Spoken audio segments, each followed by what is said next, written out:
আমি জ্যোতিষ সম্রাট শ্রী শক্তি। আজকে আমি আপনাদেরকে বলবো যে হস্তরেখা বিষয় নিয়ে। হস্তরেখা থেকে আপনি কি করে বুঝবেন যে আপনি বা আপনার যে সঙ্গী সাথী যারা আছে তারা ঠাকুর দেবতার প্রতি ভক্তি বিশ্বাস আছে কি নেই।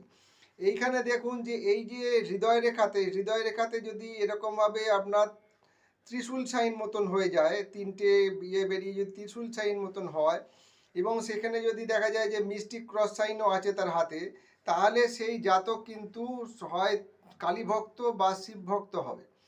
আবার যদি দেখা যায় সেই জাতকের হয়তো এই সাইন দুটো নেই, মানে ত্রিশূল সাইন ও মিস্টিক ক্রস সাইন নেই, কিন্তু হাতে দেখা যাচ্ছে কোনো এখানে মৎস্য সাইন মতন হয়ে আছে, ঠিক আছে, এরকম মৎস্য সাইন মতন হয়ে আছে, তাহলে কিন্তু দেখা যাবে যে তার কিন্তু একটা ঈশ্বর দর্শন লাভের সম্ভাবনা থাকে এবং ভগবান দর্শন বা ঠাকুর দেবতা কৃষ্ণ ভক্ত এরকম ধরনের হবার কিন্তু প্রবণতা থাকে। সবাই সুস্থ থাকবেন, ভালো থাকবেন।